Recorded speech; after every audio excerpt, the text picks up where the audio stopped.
がここにいるうちの本物のスクールスポーツのために行こうぜベイビーバンこの国は気をつけて、現実になることがありますからね。Alright, so this is my official post-fight review for one of Japan's top prospects, Japan's super prospect, Aoi Yokoyama. You know, this fighter is on the fast track, and they're throwing this young kid into the deep end early. You know, he was fighting on the undercard of Yabuki versus Ayala.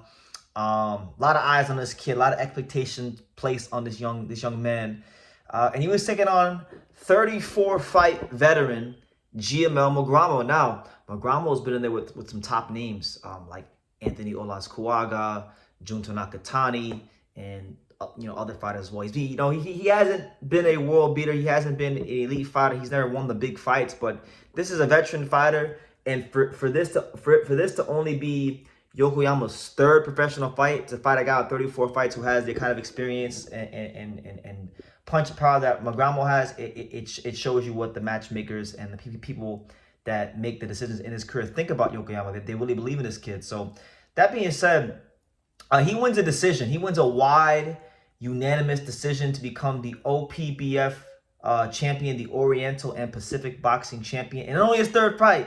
Now, guys, before I get into the fight itself, let me just set the stage. Let me paint the picture for you guys.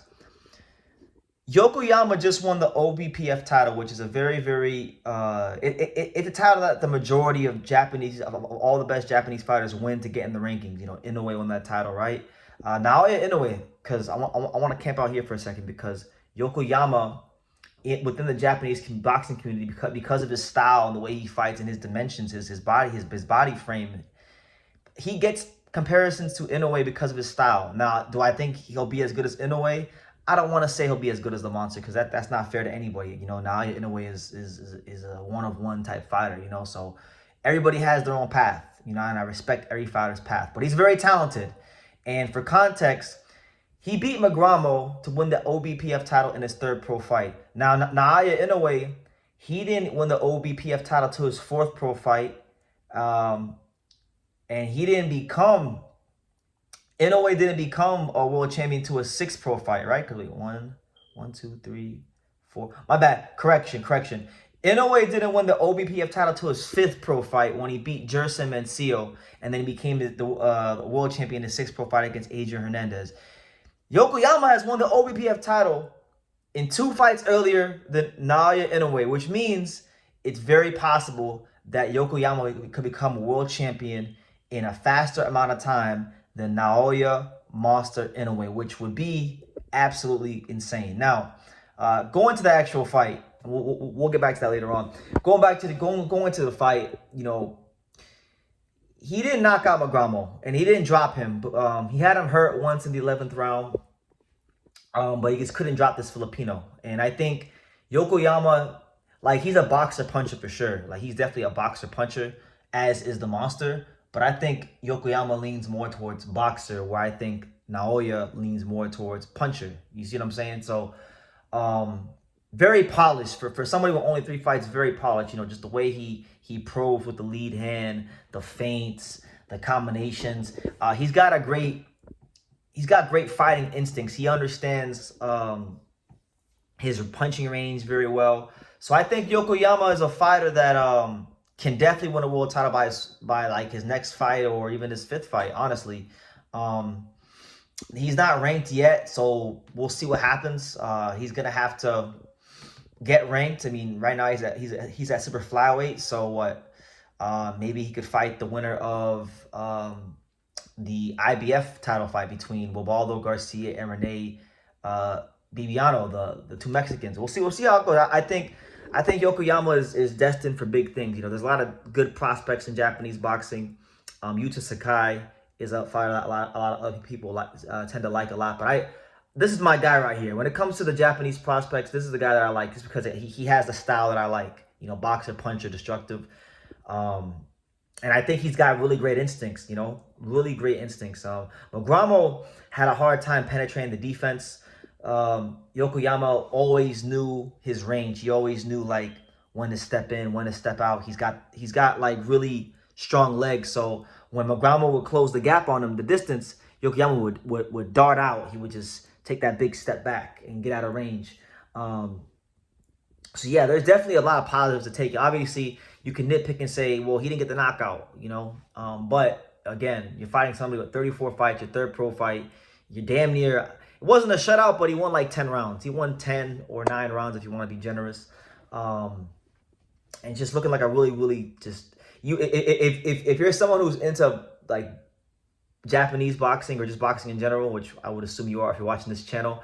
If you're looking at who could be the next, you know, top prospect that could be something really quickly in boxing, this is like the guy right here to me, because he's getting the investment. Like he's promoted by 3150 Promotions, which is Tomohiko Kameda's promotional company. They're putting a lot of investment into this kid. He's already headlined the show. His last fight, he was the main event. So I don't. You guys tell me how many fighters you know headlined the show in their second pro fight. Is very few, if any, right? So he's gonna be somebody that I think wins a world title. I think they're gonna go probably that IBF route and look to fight the winner of Wilbaldo Garcia and Rene Calixto, because they were on the same card, so it makes sense. And yeah, I think it's possible. Honestly, if they said Yokoyama was going to fight the winner of that fight in the next fight, I think Yokoyama could become a world champion in his next fight. That's the kind of talent we're dealing with here, people. And it's kind of like the stars are aligning for the kid. He's got the talent, he's getting the investment, and he's fighting in a weight class where there's only like 800 fighters at super flyweight, so you can fast track fighters a little quicker in these weight classes than you could in other weight classes, just because there's not 1,000 or 1,500 fighters, you know. So the stars are aligning for him to become one of the next stars of Japanese boxing. And I don't want to like build him up too much, but I'm just telling you guys what the plans are, and I think he is. I think he's actually good enough to meet the hype. I actually think he's good enough to live up to the hype, because of the fact that he's a smart fighter. He's not just a dumb fighter who gets hit a lot, who just relies on knockouts. No, he has boxing skills. He understands his range. He's got really strong legs. You know, he knows he's learned already at a young age when to press to get the knockout. He tried it in the 11th round. He almost got it. He almost dropped Magramo.